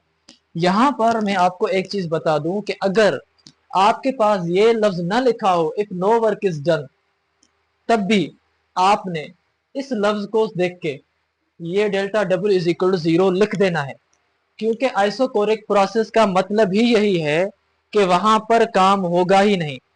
आइसोकोरिक का मतलब है कि वहां पर जो वॉल्यूम होगा वह सेम रहेगा। वॉल्यूम हीट ऐड करने से पहले भी इतना ही था, हीट ऐड करने के बाद भी इतना ही रहेगा।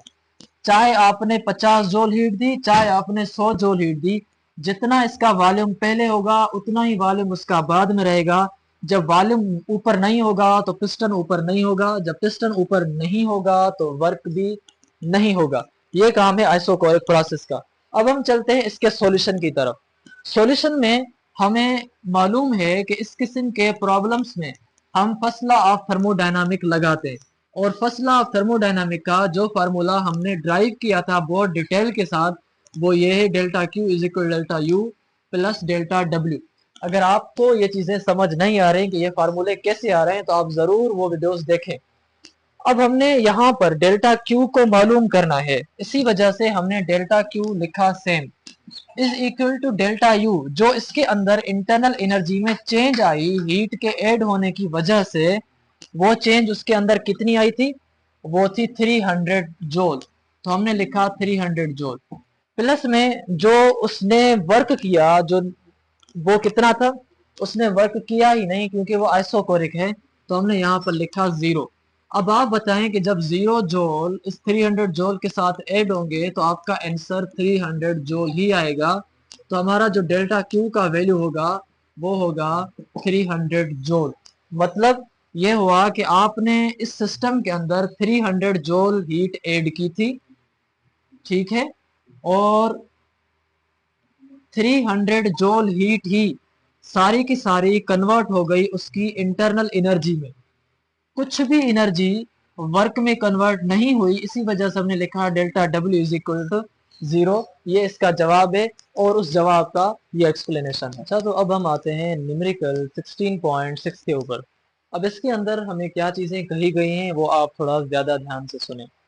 सबसे पहले हमें ये कह रहा है कि a gas expands from 0.03 metre cube to 0.06 metre cube. एक गैस है जिसका वॉल्यूम पहले 0.03 मीटर क्यूब है, उसके बाद उसका वॉल्यूम 0.06 मीटर क्यूब हो चुका है। अब आप ऐसे ही समझें कि आपके पास एक कंटेनर है जिसमें जिसका वॉल्यूम पहले था V1, वो इतना था। कुछ टाइम के बाद उसका जो वॉल्यूम है यहाँ से लेकर यहाँ तक बढ़ चुका है, उसको हम वॉल्यूम कह रहे हैं V2। अब जो उसका वॉल्यूम पहले था V1, वो V1 वॉल्यूम उसका कितना है, 0.03 मीटर क्यूब।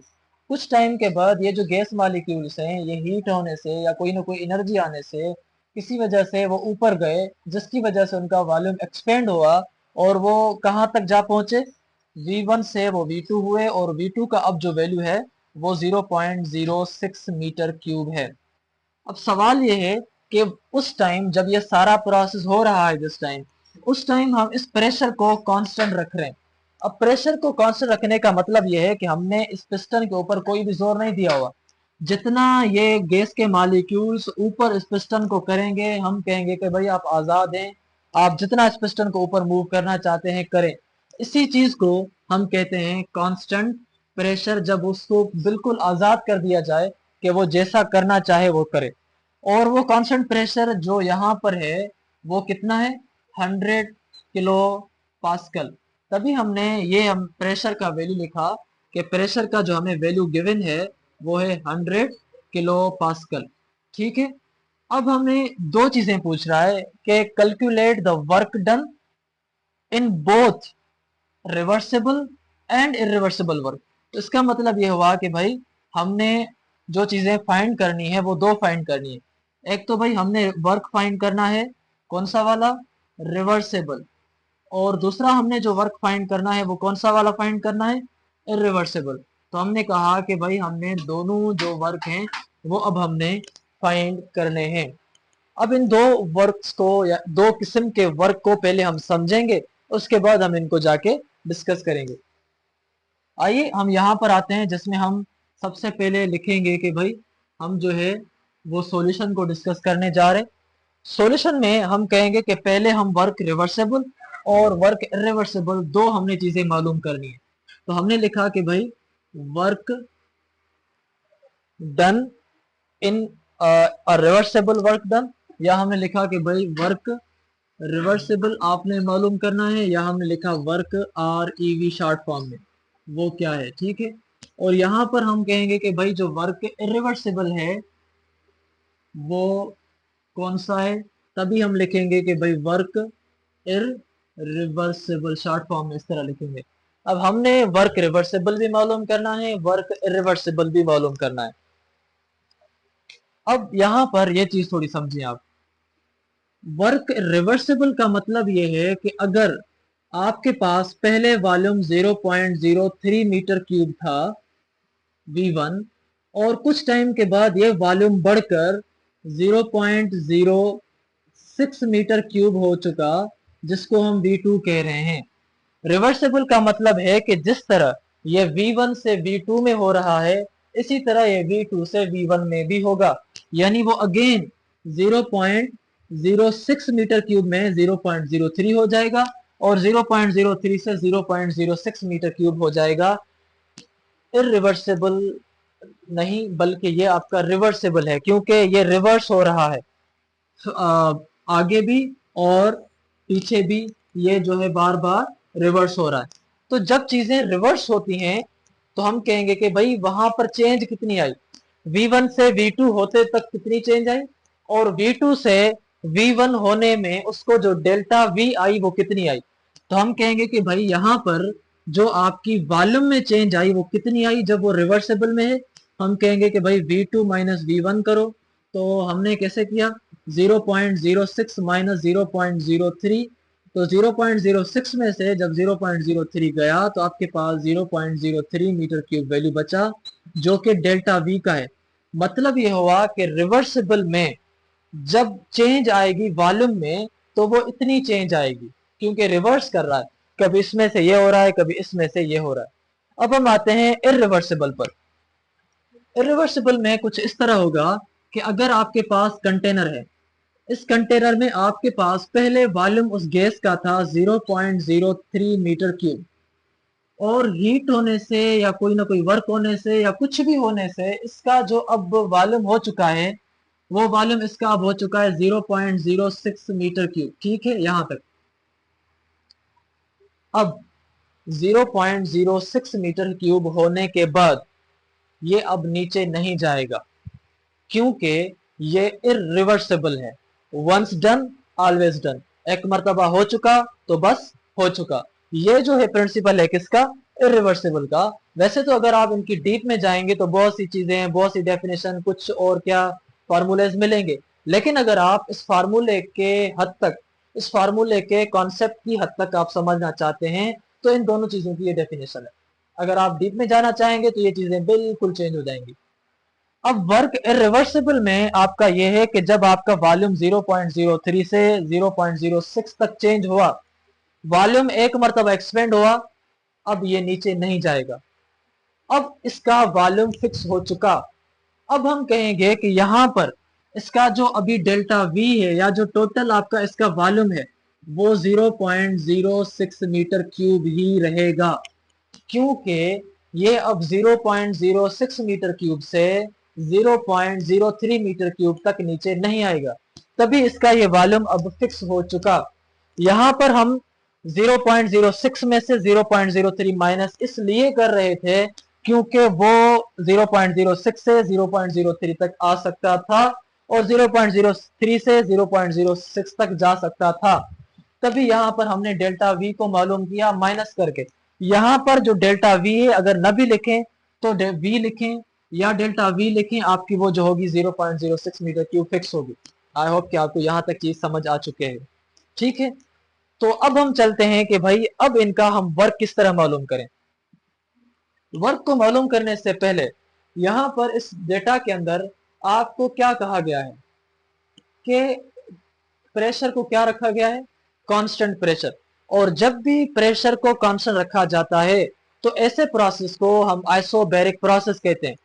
और आइसोबैरिक प्रोसेस में हमने बहुत डिटेल के साथ इस चीज को पढ़ा था, प्रॉब्लम्स के अंदर, ऊपर हमने थ्योरी के अंदर थ्योरी के अंदर हमने डिस्कस किया था। अगर आपने वो चीजें नहीं पढ़ी तो वो जरूर जाकर समझें, क्योंकि हमने बहुत डिटेल के साथ, बहुत इजी एक्सप्लेनेशन के साथ समझाया है। जैसे मैं आपको ये चीजें समझा रहा हूँ, इससे भी आसान मैं वो उन थ्योरीज को समझाया है। अगर आप वो समझ के फिर यहाँ आएंगे तो मैं कह सकता हूँ कि आपको ये चीजें पानी की तरह समझ आएंगी।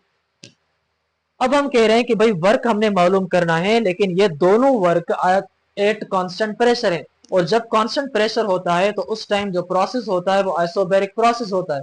और आइसोबैरिक प्रोसेस के अंदर हमने ये पढ़ा है कि जो आपका वर्क होता है वो बराबर होता है प्रेशर इनटू डेल्टा वॉल्यूम के। ये हमने फार्मूला पढ़ा है वर्क का, किसमें? कांस्टेंट प्रेशर के वक्त या फिर आइसोबैरिक प्रोसेस में। यही सेम फार्मूला हम यहां भी लगाएंगे कि भाई हमने वर्क का फार्मूला जब भी कांस्टेंट प्रेशर होगा तो ये होता है कि work is equal to pressure into delta V. अब यहाँ पर चूंकि ये प्रेशर आपका रिवर्सिबल है, ये वर्क आपका रिवर्सिबल है, इसी वजह से हम लिखेंगे डेल्टा डब्ल्यू। फिर इसके साथ हम लिखेंगे आर ई वी, क्योंकि ये रिवर्सिबल है, इज इक्वल टू प्रेशर आपको जो यहाँ दिया गया है वो कौन सा आपको प्रेशर है? 100 किलो पास्कल। अब 100 किलो पास्कल का क्या मतलब है? ये आपके पास वैल्यू है। 100 हमने लिखा, किलो का मतलब होता है 1000, हमने लिखा 1000, और ये आपके पास पास्कल। और जब 100 मल्टीप्लाई होगा 1000 से तो आपके पास वैल्यू हो जाएगा 100,000 पास्कल। ये आपके पास प्रेशर का वैल्यू है जब आप किलो को कन्वर्ट करेंगे नंबर्स में। तो अब आपके पास जो प्रेशर का वैल्यू है वो आप क्या लिखेंगे? 100,000। तो आपने लिखा 100,000 मल्टीप्लाइड बाय जो डेल्टा वी का वैल्यू है वो आप कौन सा लिखेंगे? अब आपको ये चीज याद है कि हम यहाँ पर ये वैल्यू लिखेंगे 0.03। ठीक है, तो जब आपके पास 100,000 को जब आप मल्टीप्लाई करते हैं 0.03 के साथ तो आपको जो वैल्यू मिलता है वो कौन सा मिलता है? वो अब हम यहाँ पर कैलकुलेटर से करते हैं ताकि आपको वो चीज श्योर हो जाए। 100,000 मल्टीप्लाइड बाय 0.03, तो आपके पास जो वैल्यू आता है वो आता है 3000। ये वर्क है, डेल्टा डब्ल्यू रिवर्सिबल है, वर्क है, इसी वजह से इसका जो यूनिट होगा वो जूल होगा, चाहे रिवर्सिबल हो चाहे इरिवर्सिबल हो, है तो वर्क ना, इसी वजह से इसका जो यूनिट होगा वो क्या होगा? जूल होगा। आपके बुक के अंदर ये जवाब 3000 नहीं है, 300 है। और ये 300 कब आएगा ये हम इसका जवाब निकालने के बाद मैं आपको समझा रहा हूं। इन द सेम वे अगर आपने डेल्टा डब्ल्यू यहां पर मालूम करना है तो ये जो आपके पास वर्क है ये इरिवर्सिबल वर्क है, इसी वजह से आपने यहां लिखेंगे irreversible is equal to pressure आपने लिखा इंटू में डेल्टा वी आपने सेम लिखा। प्रेशर का जो यहाँ आपके पास वैल्यू है वो कितना है? 100,000। तो आपने लिखा होगी 100, ये 1000 मल्टीप्लाइड बाय यहाँ पर जो आप डेल्टा वी का वैल्यू लिखेंगे वही आपके पास सही जवाब आने की है। और डेल्टा वी का वैल्यू कितना है? 0.06। तो अब आप अगर इस पूरे वैल्यू के साथ 0.06 मल्टीप्लाई करेंगे तो आपको जो वैल्यू मिलेगा वो मिलेगा 6000 जूल। और ये वैल्यू मिला है आपके पास वर्क का, और ये वर्क कौन सा है? इरिवर्सिबल है। तो ये 6000 जूल आपके पास इसका जवाब आ चुका। अब हम जो है ये चीज समझेंगे कि भाई हमारे बुक के अंदर इसका जवाब है 300 जूल, इसका जवाब है 6000 जूल। या तो बुक वाले टाइप राइटर ने, बुक लिखने वाले ने नहीं, बल्कि बुक को कंपोज करने वाले हैं, टाइप करने वाले ने आंसर में एक एक जीरो मिस कर दिया होगा। टाइपिंग से इंसान है, गलती हो जाती है। या अगर आंसर सही है तो फिर उसने यहां पर एक जीरो बढ़ा दिया होगा। इन दोनों में से कुछ भी हो सकता है। अगर हम बुक के जवाब को कहते हैं कि भाई उसको नहीं छेड़ना, हमने बुक का जवाब लेना है, तो फिर आपने डेटा के अंदर थोड़ी चेंजेस करनी होंगी। डेटा को उस हिसाब से करना है जिस हिसाब से जवाब सही आए। तभी हम कहेंगे कि भाई बुक वाले ने हो सकता है गलती से 100 किलो पास्कल की जगह अगर 10 किलो पास्कल होता, ये हम नहीं करते, तो आपका जवाब सही आता जो बुक का है। 10 किलो पास्कल या एक जीरो कट करने से यह होगा कि एक जीरो आपका यहाँ से कट हो जाता, एक जीरो यहाँ से कट हो जाता, एक जीरो यहाँ से कट हो जाता। इन द सेम वे अगर आपका प्रेशर से यहाँ एक जीरो कट हो चुका, तो यहाँ से भी एक जीरो कट हो जाएगा, यहाँ से भी एक जीरो कट हो जाएगा, तो आपका जो वैल्यू आएगा वो कितना आएगा, 300 जूल आएगा। In the same way pressure का वैल्यू वहां पर अगर आपने जीरो एक कम किया है, तो यहाँ से भी एक कम हो जाएगा और यहाँ से भी कम हो जाएगा, तो आपका जो वैल्यू आएगा वो कितना आएगा, 600 जूल आएगा। अगर आप बुक के हिसाब से जवाब लेना चाहते हैं, तो आप 100 किलो पास्कल की जगह आप यहाँ 10 किलो पास्कल लिखेंगे, तो आपका जवाब बिल्कुल वही आएगा जो बुक का है। अगर आप सेम टू सेम जो आपके पास बुक के अंदर चीज लिखी हुई है वो लिखेंगे, तो आपका जवाब बुक के हिसाब से एक जीरो इजाफा आएगा। हैं तो बुक की चीजें, डेटा लें वो भी बुक की है, आंसर भी लें वो भी बुक का है, तो हम दोनों को सेटिस्फाई करेंगे, दोनों के हिसाब से हमें पता होना चाहिए कि कौन सी चीज कब है। बहरहाल अब हम चलते हैं दूसरे न्यूमेरिकल पर। अच्छा तो डियर स्टूडेंट्स, हमें यहाँ पर जो न्यूमेरिकल 16.8 है वो भी बिल्कुल इजी है, और जस्ट हमने जो वैल्यूज हमारे पास डेटा में गिवन होंगे, हमने बस वो जस्ट फार्मूला के अंदर पुट करने हैं। हमें अब क्या चीजें गिवन हैं और क्या चीजें पूछी जा रही हैं वो हम यहाँ पर डिस्कस करते हैं। यहाँ पर हमारा सवाल है कि how much heat is required. तो हमसे पूछा जा रहा है कि हीट कितनी चाहिए होगी, और हीट को हम जाहिर करते हैं डेल्टा क्यू के साथ। हमसे ये पूछ रहा है कि हाउ मच रिक्वायर्ड, इसी वजह से हम उसके साथ लगा रहे हैं question mark. To raise the temperature of 1 kilogram of lead, तो वहां पर 1 किलोग्राम है। 1 किलोग्राम जो किलोग्राम यूनिट है ना, वो मास का है। यहाँ पर हमें कहा नहीं गया सीधे लफ्जों में कि ये मास है, बल्कि हम इसके यूनिट में से समझ जाएंगे कि भाई हमें मास गिवन है, और मास हमें कितना गिवन है, हमें मास गिवन है 1 किलोग्राम। किसका गिवन है, लेड का। लेड एक एलिमेंट है जिसको हम कहते हैं प्लम्बम, पीबी के साथ उसका एलिमेंट नाम शो होता है, सिंबल उसकी पीबी है। और उस एलिमेंट की जो 1 किलोग्राम अगर लेड का हो, तो उस 1 किलोग्राम लेड का मैंने अगर टेम्परेचर बढ़ाना हो 25 डिग्री से 100 डिग्री सेंटीग्रेड, तो मतलब उसका जो टेम्परेचर T1 है वो कितना है, 25 डिग्री सेंटीग्रेड, और उसका जो T2 टेम्परेचर है वो उसका बाद में कितना हो जाए, 100 डिग्री सेंटीग्रेड। तो बताएं कि हमें जो हीट है वो कितनी रिक्वायर्ड होगी उसके लिए। और ये सब होने के वक्त इस स्पेसिफिक हीट कैपेसिटी जो इस लेड मटेरियल की है ना, वो है 0.128 जोल पर gram into degree centigrade. Specific heat capacity को हम सी से जाहिर करते हैं, इसी वजह से हमने लिखा C is equal to this value. ठीक है, अब यहाँ पर मैं थोड़ा आपको अगर ग्राफिकल इस चीज को समझाऊं, तो आप इस तरह से समझें कि आपके पास ये एक लेड मटेरियल है, प्लम्बम मटेरियल है, लेड मटेरियल है।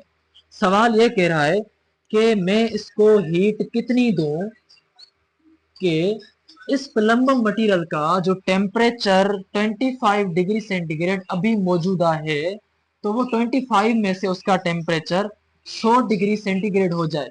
25 डिग्री सेंटीग्रेड टेम्परेचर में से 100 डिग्री सेंटीग्रेड करने के लिए जब मेरे पास 1 किलोग्राम प्लम्बम का हो, तो मुझे हीट कितनी देनी पड़ेगी, या फिर दूसरे लफ्जों में ऐसे समझे, जब आपके पास प्लम्बम का 1 किलोग्राम हो और पहले उसका टेम्परेचर 25 डिग्री सेंटीग्रेड हो, तो फिर उस 1 किलोग्राम वाले प्लम्बम का 25 डिग्री सेंटीग्रेड से 100 डिग्री सेंटीग्रेड टेम्परेचर करने के लिए मुझे हीट कितनी रिक्वायर्ड है, जबकि इसकी जो अपनी हीट को रखने की कैपेसिटी है वो इतनी है, तो हीट हमें कितनी देनी पड़ेगी। ये चीजें हमने बिल्कुल इजी नमूने से स्पेसिफिक हीट कैपेसिटी के टॉपिक के अंदर समझाई हैं। अगर आपने वो चीजें नहीं देखी तो आप बहुत गलती कर रहे हैं।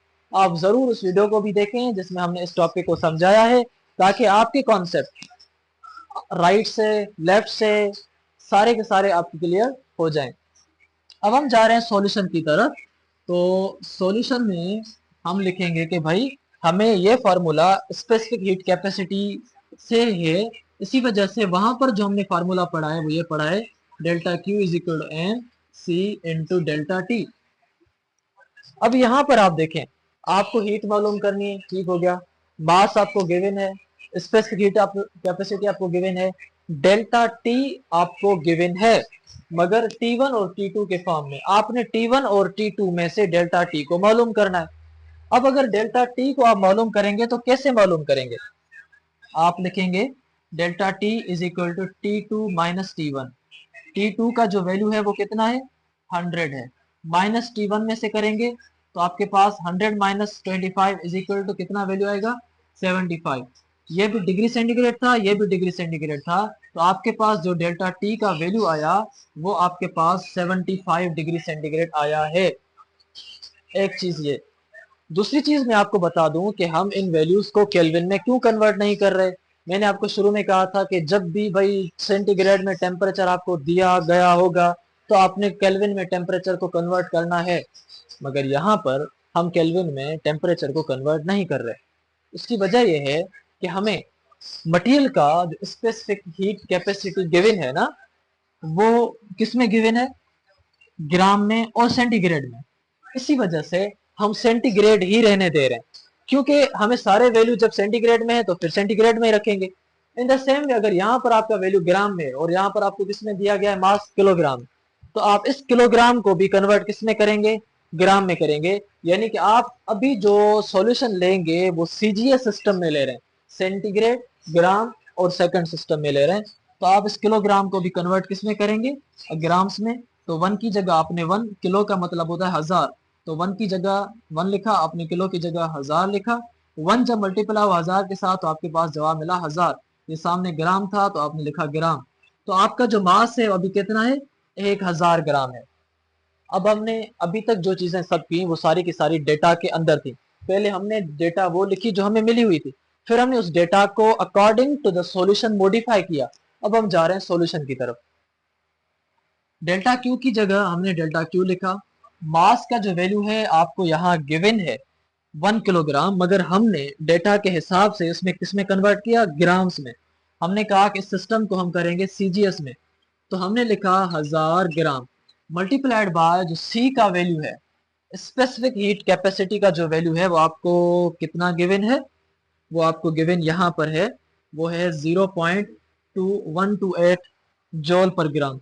तो आपने इसकी जगह लिखा 0.128 मल्टीप्लाइड बाय डेल्टा टी का वैल्यू जो हमने यहाँ पर निकाला, इन दोनों टेम्परेचर्स को आपस में माइनस करने के बाद तो हमें कितना वैल्यू मिला? 75 डिग्री सेंटीग्रेड। तो हमने यहाँ पर लिखा भाई 75।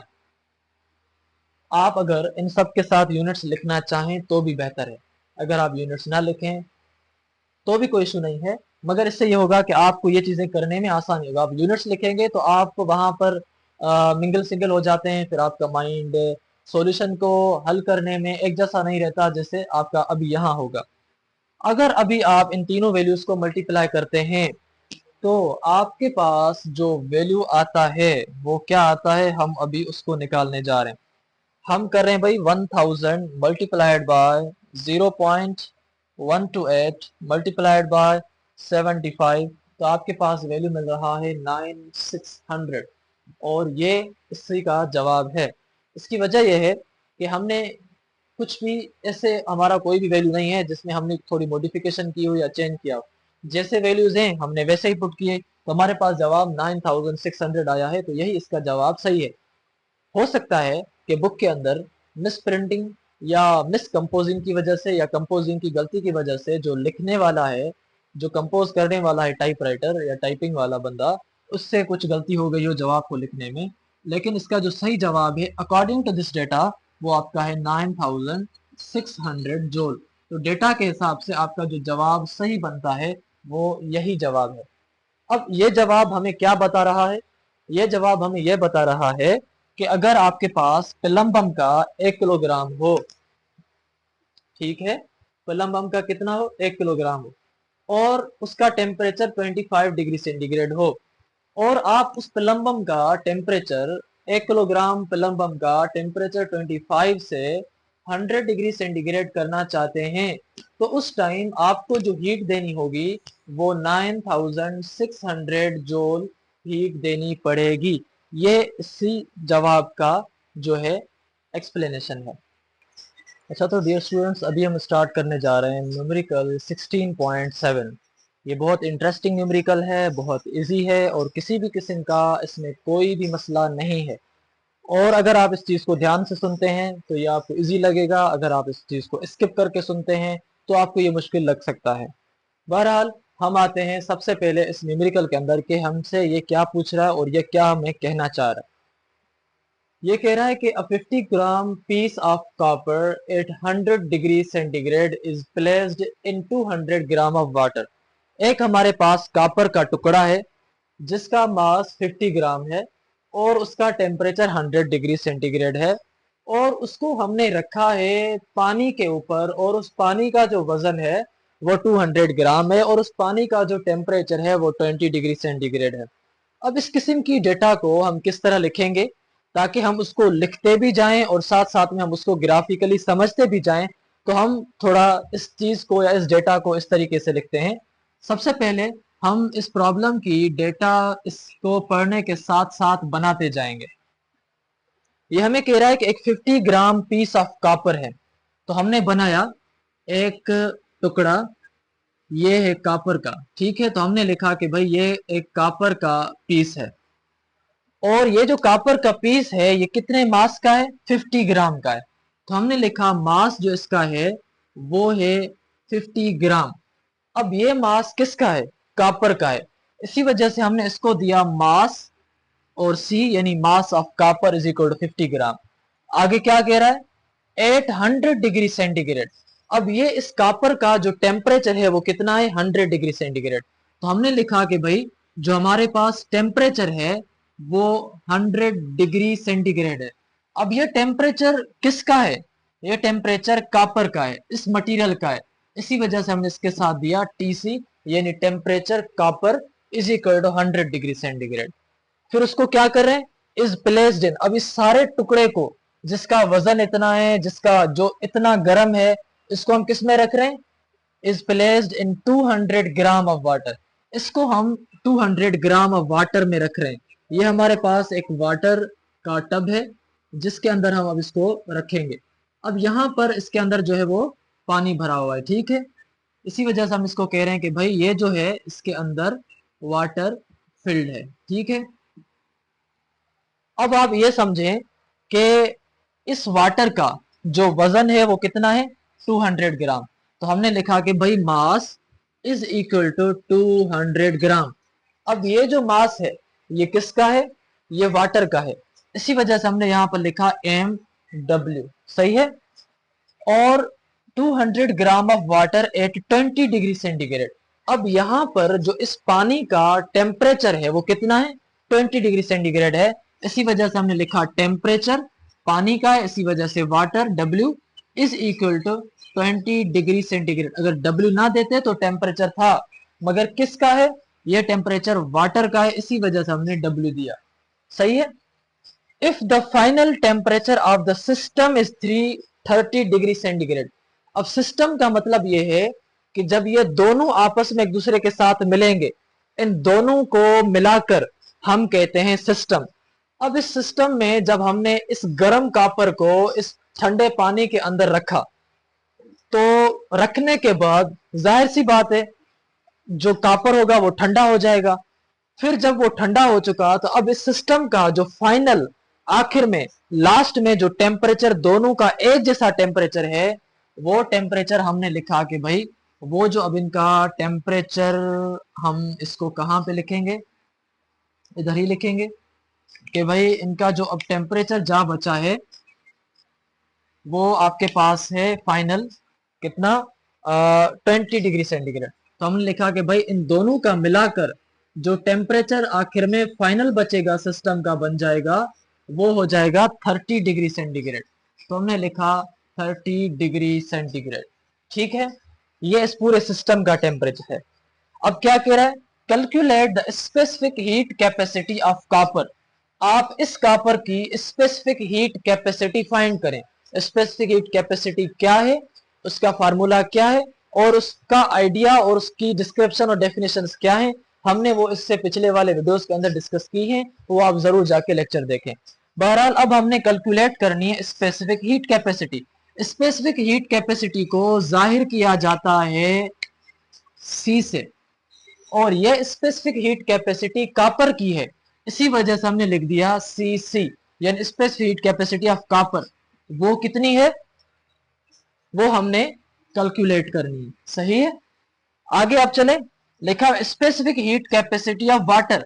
वाटर की जो स्पेसिफिक हीट कैपेसिटी है वो हमें गिवन है, वो हमें कितनी गिवन है, हमने लिखा कि भाई specific heat capacity is equal to 4.18 joule per gram into degree centigrade. ये स्पेसिफिक हीट कैपेसिटी वाटर की है, इसी वजह से हमने इसके साथ लिख दिया C और सबस्क्रिप्ट में W।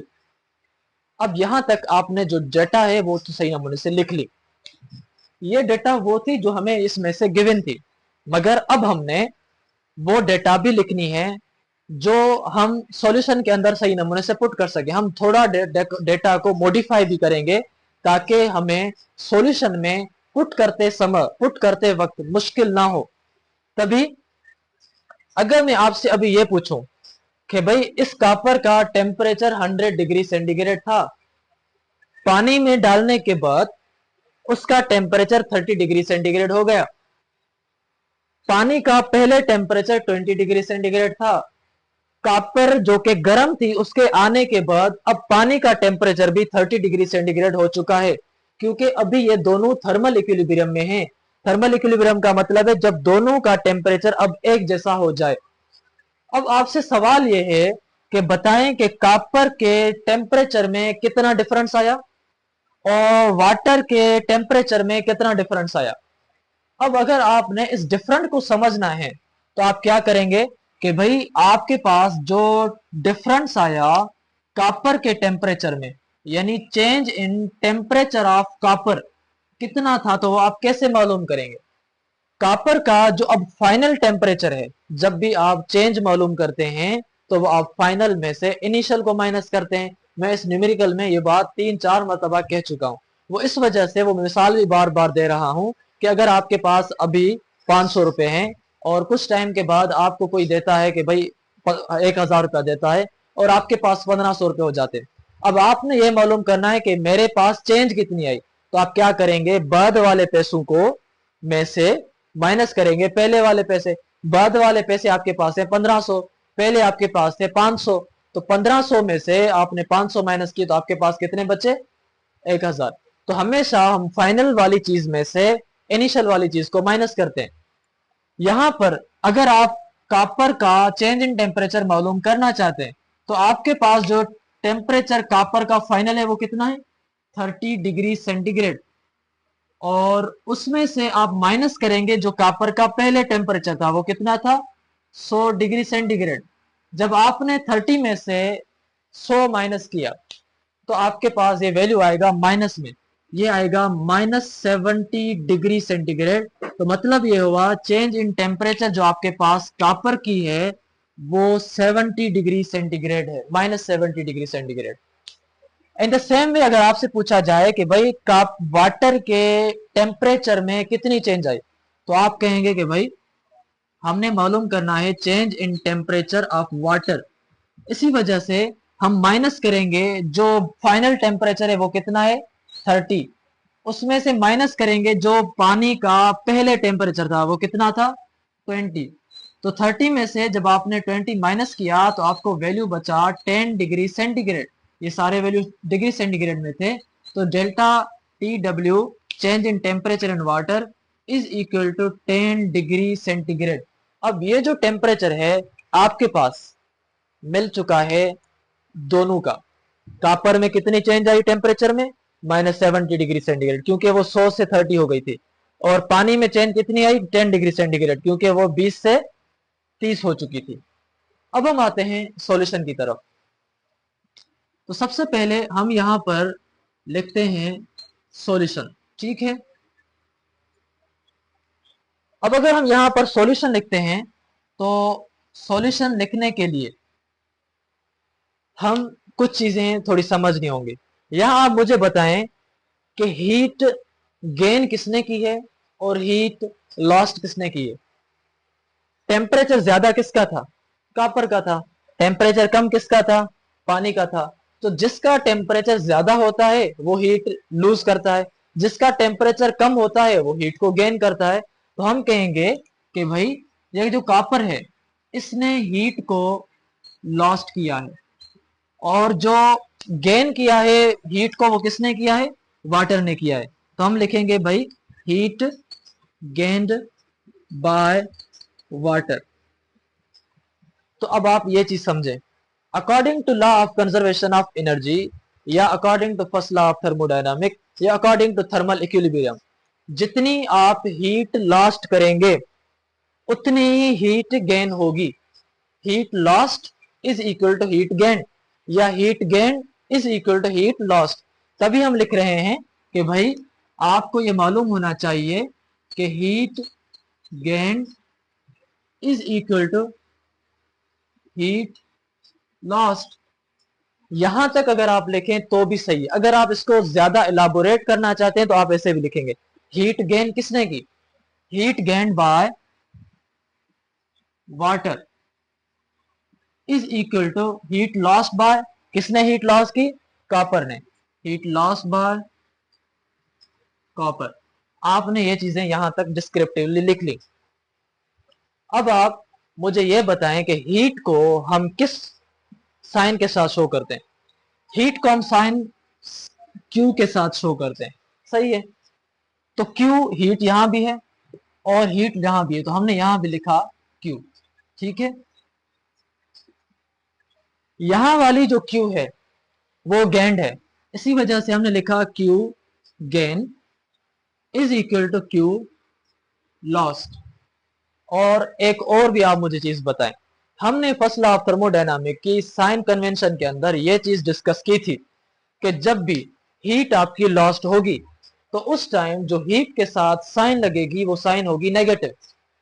तभी आपने यहां पर जो साइन देनी है वो क्या देनी है, माइनस देनी है, कि heat gain is equal to minus Q loss. क्योंकि यहां पर तो आप लफ्जों में लॉस लिख रहे थे तो समझ आ रहा था जाया हुई। जब आप मैथमेटिकली चीजों को लिखते हैं तो वहां पर आप LOST लॉस तो नहीं लिखेंगे, वहां पर जो चीज शो करेगी कि भाई यहां पर चीज जाया हुई है वो साइन होती है, और उस साइन का नाम नेगेटिव है, सही है। तो हमने लिखा Q gain is equal to minus Q lost, ठीक है। अब आपने Q का फॉर्मूला स्पेसिफिक हीट कैपेसिटी के अंदर पढ़ा हुआ है। स्पेसिफिक हीट कैपेसिटी के अंदर आपने ये चीज पढ़ी है कि भाई Q जो है वो बराबर होता है M C into delta T के। ये फार्मूला आपने पढ़ा है। तो यहां पर भी आप ये फार्मूला लिखेंगे, यहां पर भी आप ये वाला फार्मूला लिखेंगे, ठीक है। तो फिर हमने Q गेन की जगह लिखा एम सी डेल्टा टी, इसकी जगह भी हमने लिखा इज इक्वल की जगह इज इक्वल दिया। क्यू लॉस की जगह भी हम क्या लिखेंगे, एम सी डेल्टा टी। यहां तक चीजें आई होप कि आपको समझ आ रही हैं, ठीक है। अब ये जो मास है ये मास हीट गेन वाली चीज का है, और हीट गेन किसने की है, वाटर ने की है। तो मतलब कि यहां पर जो ये मास होगा ये किसका होगा, वाटर का होगा। तो हम यहां पर लिखेंगे mass of water. In the same way ये जो स्पेसिफिक हीट कैपेसिटी होगी ये वाटर की होगी, तो हमने लिखा CW। ये जो चेंज इन टेम्परेचर है ये किसका होगा, वाटर का होगा, इसी वजह से हमने यहां लिखा W।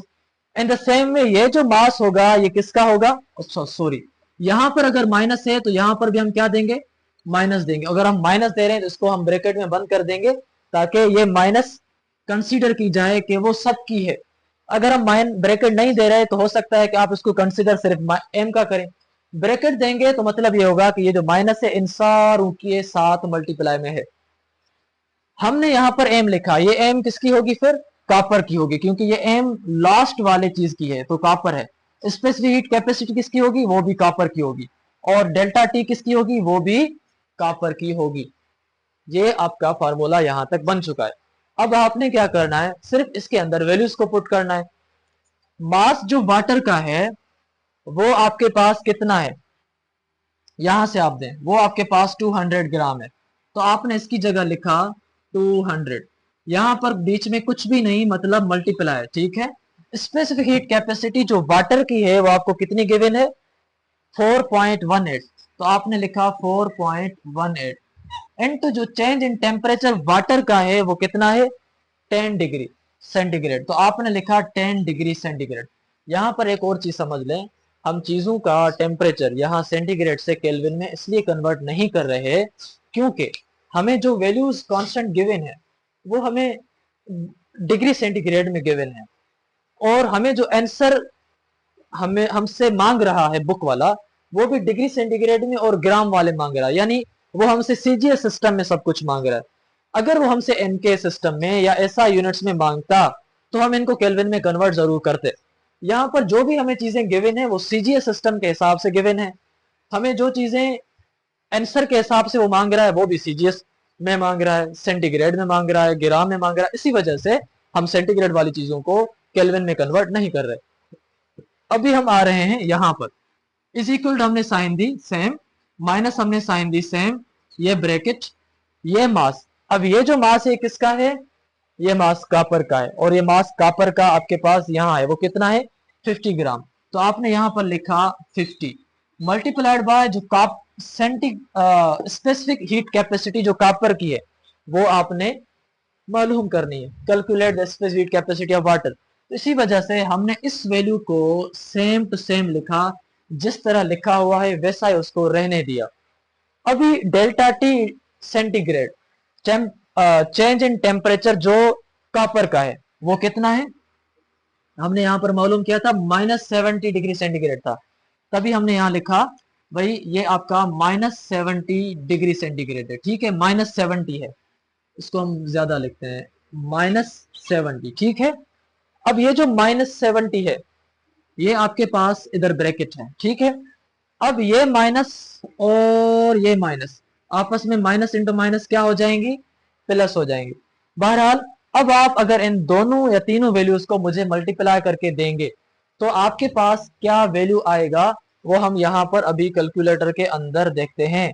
तो आपने अगर 200 को मल्टीप्लाई किया 4.18 के साथ, उसको मल्टीप्लाई किया आपने 10 के साथ, तो आपको वैल्यू आ रहा है 8360 is equal to minus into minus plus.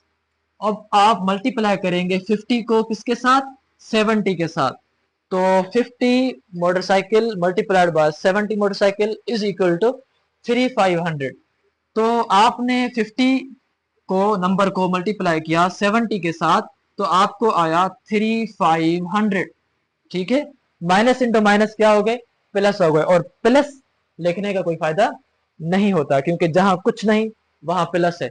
100 रुपए के नोट के ऊपर 100 लिखा होता है, उसके ऊपर ना प्लस होता है ना माइनस होता है, आप क्या कंसीडर करते हैं, आप उसको प्लस का कंसीडर करते हैं। मतलब ये हुआ कि जहां पर साइन नहीं होती वहां पर साइन पॉजिटिव होती है। यहां पर अब जो वैल्यू बचा वो कौन सा बचा, स्पेसिफिक हीट कैपेसिटी कॉपर की बची। ठीक है, क्योंकि वो मल्टीप्लाई में थी। अब आपने वैल्यू मालूम करना स्पेसिफिक हीट कैपेसिटी का, तो स्पेसिफिक हीट कैपेसिटी के साथ जो ये वैल्यू मल्टीप्लाई में है जब बराबर की दूसरी जानिब आएगा तो ये हो जाएगा डिवाइड का, तो ये आके यहाँ पे हो जाएगा डिवाइड का। तो हमने लिखा 8360 डिवाइडेड बाय 3500। ठीक है, तो अब हम अगर 8360 को डिवाइड करते हैं 3500 के साथ, तो अच्छा ये जब इधर आ गया तो आपके पास बाकी इधर क्या बचा, स्पेसिफिक हीट कैपेसिटी कापर की, ये सिमाल सी होती है, दोनों सिमाल सी है, स्पेसिफिक कैपेसिटी कापर की बची। अब आप इन दोनों वैल्यूज को अगर करें डिवाइड तो आपको वैल्यू आता है 2.388 is equal to specific heat capacity of copper. आप अगर डेटा के अंदर या आप जो है गूगल के अंदर ये सर्च करें कि what is the specific capacity of copper, heat capacity of copper, तो आपके पास यही वैल्यू आएगा। इसका मतलब ये होता है कि हमने जो वैल्यू कॉपर का यहाँ पर फाइंड आउट किया है वो वैल्यू सही है। ठीक है, तो अभी हम अगर हम बुक के हिसाब से वैल्यूज पुट कर रहे हैं तो हमारा जो जवाब है बिल्कुल यही आ रहा है, और बुक के अंदर जो जवाब है वो यही होना चाहिए या इससे रिलेटेड कुछ ना कुछ होना चाहिए। जैसे कि आप अभी यहाँ देखें, अगर आप इन दोनों वैल्यूज को राउंड ऑफ करेंगे तो 8 आपको यहाँ 1 देगा, तो ये हो जाएगा 2.39 is equal to specific capacity of water, और 9 जब आपका राउंड ऑफ हो गया 3 को आएगा तो ये हो जाएगा 2.4 is equal to specific capacity of copper. और specific heat capacity of copper का जो यूनिट है वो आपके पास क्या होगा, जूल पर किलोग्राम इंटू डिग्री सेंटीग्रेड। अब ये जो है आपके पास आंसर है इस पूरे न्यूमेरिकल का। आई होप कि आपको यहाँ तक जो चीजें हैं वो सही नमूने से समझ आ चुकी हैं। अच्छा, यहाँ पर आपको ये बात बता देना बहुत अहम है कि जो यहाँ हमें डेटा गिवन है उस डेटा के हिसाब से हमने जो जवाब या आंसर निकाला है वो 100% परफेक्ट है।